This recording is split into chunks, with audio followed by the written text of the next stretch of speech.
Hi friends, ఇదైతే మనకి Hindustan petroleum corporation of India మన హెచ్పిసిఎల్కి సంబంధించి ఒక 435 ఆఫీసర్స్ క్యాడర్కి సంబంధించినటువంటి ఎక్స్పీరియన్స్డ్ అలాగే వితౌట్ ఎక్స్పీరియన్స్తో ఒక అడ్వర్టైజ్మెంట్ అయితే ఇష్యూ అయిందనమాట. దానికి సంబంధించి మనకి 1 జూన్ 2025 నుంచి అప్లికేషన్ కూడా కమెన్స్ అయితే అయింది. ఇంకా 30th జూన్ 2025 అనేది ఫ్రెషర్స్ అనమాట. కొన్ని వేకెన్సీస్ అయితే ఉన్నాయి ఎక్స్పీరియన్స్ లేకుండా వాళ్ళకైతే 30 జూన్ 2025 అయితే అప్లికేషన్ లాస్ట్ డేట్ అనమాట. కొన్ని వేకెన్సీస్ అయితే మనకి ఎక్స్పీరియన్స్డ్ క్యాండిడేట్స్ కోసము వాళ్ళకైతే కనుక 15 జూలై 2025 వరకు అయితే టైం అయితే ఉన్నదనమాట.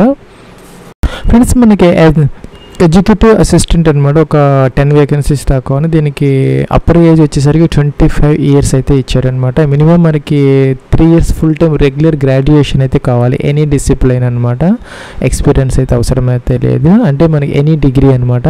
దీనికి 1,20,000 రూపీస్ అయితే శాలరీ ఇవ్వడం జరిగింది. అలాగే జూనియర్ ఎగ్జిక్యూటివ్ సివిల్ దీనికైతే డిప్లొమా అయితే కావాలి, 3 ఇయర్స్ డిప్లొమా. అలాగే ఎక్స్పీరియన్స్ అయితే వీటికి దేనికి అవసరం అయితే లేదనమాట. ఇంకా జూనియర్ ఎగ్జిక్యూటివ్ మెకానికల్ ఒక 15 వేకెన్సీస్ దాకా ఉన్నాయి. ఇంకా జూనియర్ ఎగ్జిక్యూటివ్ క్వాలిటీ కంట్రోల్ దీనికైతే మనకి బీఎస్సీ కెమిస్ట్రీ అయితే అడుగుతున్నారనమాట. ఒక 19 వేకెన్సీస్ దాకా ఉన్నాయి. అలాగే మనకి మెకానికల్ ఇంజనీర్ ఒక 98 వేకెన్సీస్ దాకా ఉంది. దీనికైతే 4 year full time regular engineering degree అయితే కావాలన్నమాట మెకానికల్ బ్రాంచ్లో. ఇంకా ఎలక్ట్రికల్లో ఒక 35 అయితే ఉన్నాయి. దీనికి కూడా మన గ్రాడ్యుయేషన్ అయితే కావాలి, 4 ఇయర్స్ ఇంజనీరింగ్. ఇంకా సివిల్లో కూడా ఒక 16 దాకా ఉన్నాయి. దీనికి కూడా సివిల్ ఇంజనీరింగ్లో ఇంజనీరింగ్ డిగ్రీ అయితే కావాలన్నమాట. ఇంకా చూసుకుంటే మనం ఇక్కడ కెమికల్ ఇంజనీర్ ఒక 26 దాకా ఉన్నాయి. వీటికి వచ్చేసరికి దాదాపుగా 1,60,000 రూపీస్ అయితే మీకు అప్లికబుల్ అయితే అవుతుంది. 4 ఇయర్స్ రెగ్యులర్ ఇంజనీరింగ్ అయితే అవసరం అవుతుంది. ఇంకా చార్టెడ్ అకౌంటెంట్స్ అయితే ఒక 24 వేకెన్సీస్ దాకా. దీనికి 27 ఇయర్స్ అప్పర్ ఏజ్ అనమాట.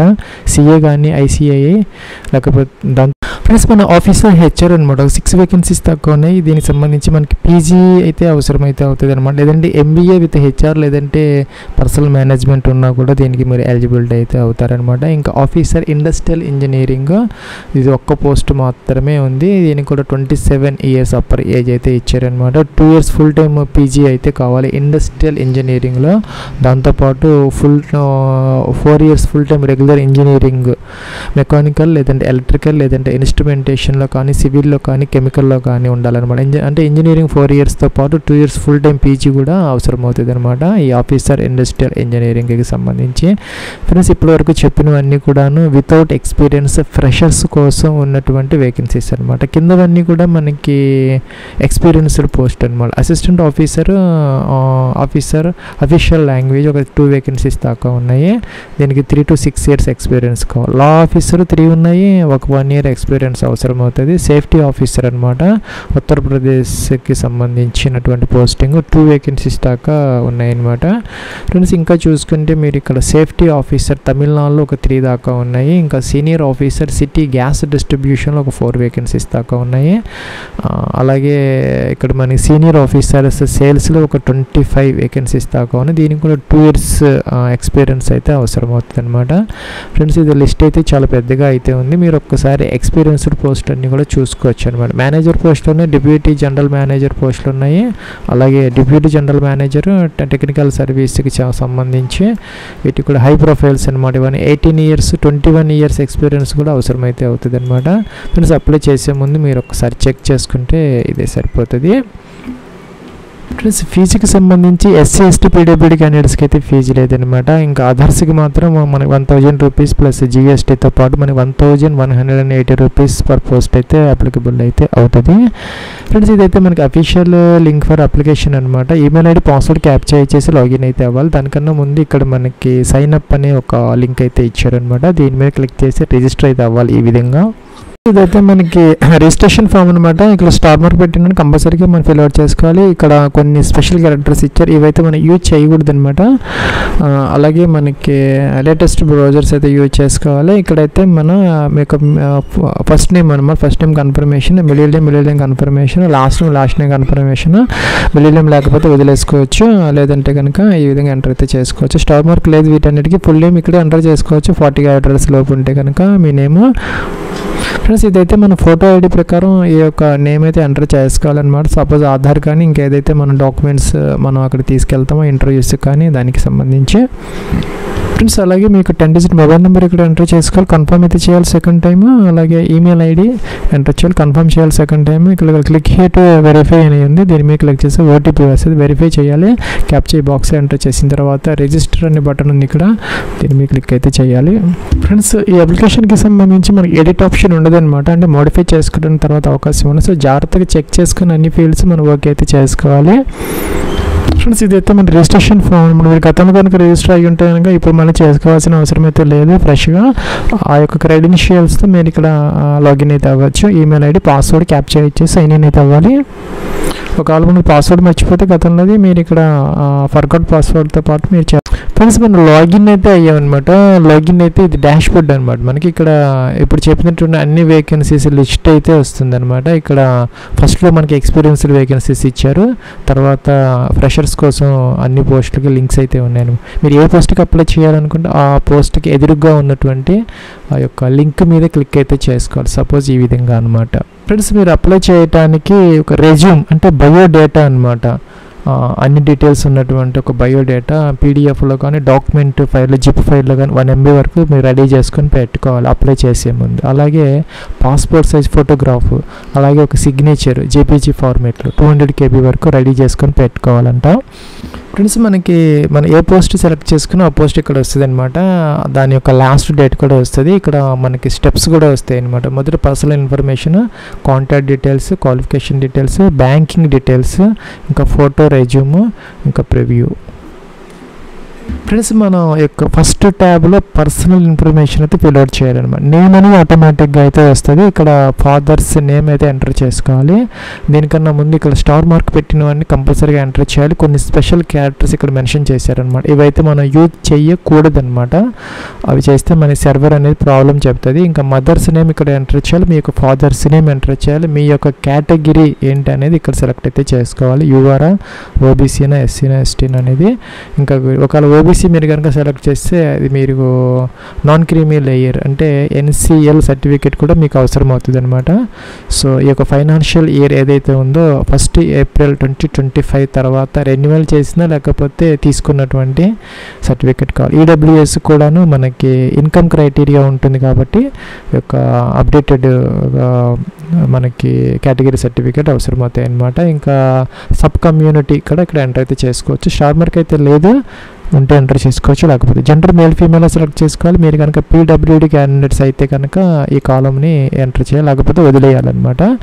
అవసరమైతే లేదు. ఎక్స్ సర్వీస్ మెన్ అయితే పెట్టాలి, లేకపోతే నో అనమాట. డేట్ ఆఫ్ బర్త్ క్యాలెండర్ ఇచ్చారు, డే ఫస్ట్ ఇయర్ సెలెక్ట్ చేసుకొని తర్వాత మంత్, డే సెలెక్ట్ చేయాలన్నమాట. ఇక్కడ మీ యొక్క రిలీజియన్ ఏదైతే ఉందో సెలెక్ట్ అయితే చేసుకోవాలి. ఇంకా పాన్ కార్డు నెంబర్ అడుగుతున్నారనమాట, ఎంటర్ చేయాలి. అలాగే మీకు కనుక ఆధార్ కార్డు ఉంటే ఎంటర్ చేయొచ్చు, లేకపోతే మనకి స్టార్ మార్క్ అయితే లేదనమాట. సో దాన్ని వదిలేసుకోవచ్చు.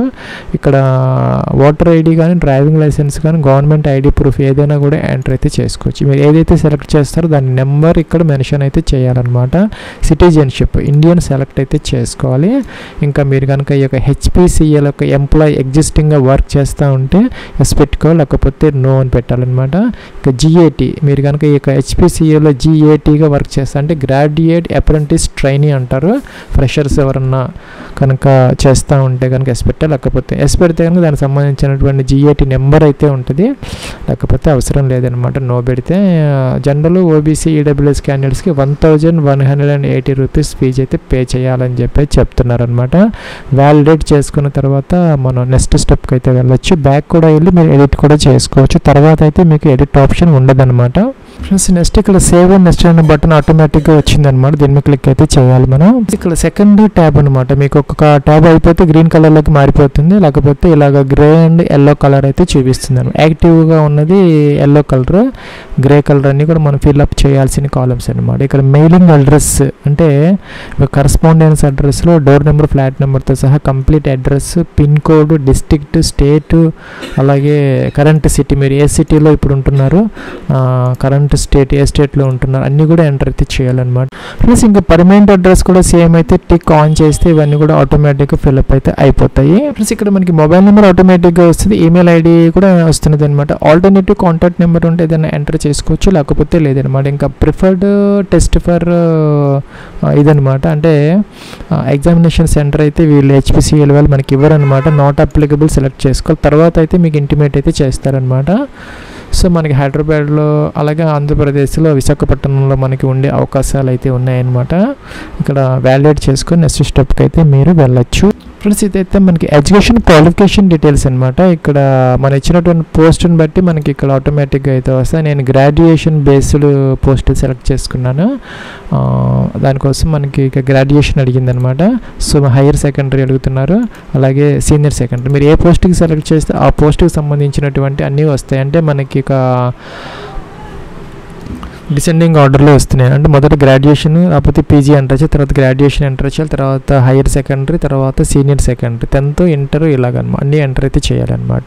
అది duration of course 4 years, 3 years, 2 years అనేది ఎంటర్ చేయాలి. ఎప్పుడు మీకు ఎంత పర్సెంటేజ్ వచ్చింది, ఒకవేళ గ్రేడ్ సిస్టంలో ఉంటే పర్సెంటేజ్లోకి ఇక్కడ మార్చుకొని ఎంటర్ అయితే చేసుకోవాలి. ఇంకా మంత్ అండ్ ఇయర్, జాయినింగ్ ఎప్పుడు జాయిన్ అయ్యారు, ఆ కోర్సు ఎప్పుడు పూర్తయింది, ఇక్కడ మీరు ఏ యూనివర్సిటీలో ఏదంటే ఏ కాలేజీలో చేశారు లిస్ట్ అయితే ఉందన్నమాట. లేకపోతే అదర్స్ తీసుకుని ఎంటర్ అయితే చేసుకోవచ్చు, ప్రాబ్లం అయితే లేదనమాట. ఇంకా ఇంటర్మీడియట్కి సంబంధించిన డీటెయిల్స్, ఇంకా SSCకి సంబంధించినటువంటి డీటెయిల్స్ అనమాట. డిప్లొమా హోల్డర్స్ ఎవరన్నా ఉంటే కనుక డిప్లొమా వస్తుందని అనుకుంటున్నాను, రాకపోతే కనుక సీనియర్ సెకండరీలో ఆ యొక్క డిప్లొమా డీటెయిల్స్ ఎంటర్ అయితే చేసుకోవచ్చు, ప్రాబ్లం అయితే లేదనమాట. ఇంకేదైనా అడిషనల్ క్వాలిఫికేషన్స్ ఏదైనా ఉంటే ఎంటర్ చేసుకోవచ్చు, లేదంటే వ్యాలిడేట్ చేసుకోవాలి. ఫ్రెండ్స్ మనం వ్యాలిడేట్ చేయాలి, సక్సెస్ఫుల్ అని వచ్చిందనమాట. ఇక్కడ సేవ్ అండ్ నెక్స్ట్ అనే బటన్ కూడా వచ్చింది. ఫ్రెండ్స్ ఇక్కడ మనకి బ్యాంక్ డీటెయిల్స్ అయితే అడుగుతున్నారనమాట. బ్యాంక్ అకౌంట్ నెంబరు రెండోసారి ఎంటర్ చేయాలి, bank account number 2 times enter చేయాలి, IFSC కోడ్ ఎంటర్ చేయాలి, బ్యాంక్ నేము, బ్రాంచ్ నేము, UPI ID అనమాట. వ్యాలిడేట్ చేసుకొని నెక్స్ట్ స్టెప్కి అయితే వెళ్ళొచ్చు. ఫ్రెండ్స్ మనం ఫస్ట్లో చెప్పినట్టుగా అప్లోడ్స్ అయితే 3 ఉన్నాయన్నమాట. ఒకటి వచ్చేసరికి రెజ్యూమ్, అంటే బయోడేటా అనమాట. PDFలో కానీ లేదంటే డాక్యుమెంట్ ఫైల్ కానీ 1 MB వరకు అలో చేస్తారు. ఇంకా ఫోటోగ్రాఫ్ సిగ్నేచర్ వచ్చేసరికి 200 KB వరకు JPGలో మనం అలో చేస్తారనమాట. Recent colour passport size photograph upload చేసుకోవచ్చు. సిగ్నేచర్ కూడా ఒక వైట్ పేపర్ మీద బ్లాక్ ఇంక్తో సైన్ చేసుకొని అప్లోడ్ అయితే చేసుకొని వ్యాలిడేట్ అయితే చేయాలి. ఫ్రెండ్స్ మనకి ఇక్కడ అన్నీ కూడా చెక్ చేసుకోవాలన్నమాట. తర్వాత అయితే ఎడిట్ ఆప్షన్ ఉండదన్నమాట. సో అన్ని జాగ్రత్తగా చెక్ చేసుకొని అన్నీ కరెక్ట్గా ఉంటే టిక్ ఆన్ చేయాలి, ఫైనల్ సబ్మిట్ చేసుకోవాలి. లేదంటే మీకు బ్యాక్ అనే బటన్ ఉందన్నమాట, బ్యాక్కి వెళ్ళి ఎడిట్ చేసుకోవచ్చు. లేకపోతే ఫీజు ఎక్కువగా ఉంది కాబట్టి ఫీజు ఉన్న వాళ్ళకి ఫీజు అనేది వేస్ట్ అయిపోతుంది. సో మీరు ఫైనల్ సబ్మిట్ అయితే తొందరపడి చేయొద్దు, జాగ్రత్తగా బ్యాక్కి వెళ్ళి చెక్ చేసుకుని పర్ఫెక్ట్గా ఉంటే మీకు ఎడ్యుకేషన్ క్వాలిఫికేషన్ ఉన్నాయా, మీరు దీనికి ఎలిజిబుల్లా కాదా అని అన్నీ చెక్ చేసుకుని అన్ని ప్రాపర్ ఇన్ఫర్మేషన్ ఇచ్చారా లేదా అని చెక్ చేసుకొని అప్పుడు మాత్రమే ఫైనల్ సబ్మిట్ అయితే చేసుకోవాలి. ఫ్రెండ్స్ ఇక్కడ ఫీజు అయితే చూపిస్తుంది అనమాట, 1180 రూపీస్ చూపిస్తుంది. SC ST PWD వాళ్ళకైతే లేదు. ప్లస్ ఇక్కడ టిక్ ఆన్ చేయాలన్నమాట, సబ్మిట్ అన్నారు. ఇక్కడైతే మనకి గేట్వే ఓపెన్ అయింది అనమాట. SBIకి సంబంధించి డెబిట్ కార్డ్, క్రెడిట్ కార్డ్స్ కానీ మనకి ఏ బ్యాంక్ నుంచి ఉన్నటువంటి కార్డు అయినా మనకు ఉపయోగపడుతుంది. నెట్ బ్యాంకింగ్ కానీ ఏదైనా పర్వాలేదు, ఏ బ్యాంకుదైనా పర్లేదు, ఏదో ఒక గేట్వే ద్వారా మీరు ఫీజు అయితే పే చేసుకోవచ్చు. ఇక్కడ UPI కూడా ఉందన్నమాట. ఎలాగైనా మీరు ఫీజు అయితే పే చేసుకొని అప్లికేషన్ ఫామ్ అయితే ప్రింట్ అయితే తీసుకోవచ్చు. ఇది ఫ్రెండ్స్ మనకి 435 HPCLకి సంబంధించినటువంటి ఫ్రెషర్ అలాగే experienced officers application online process.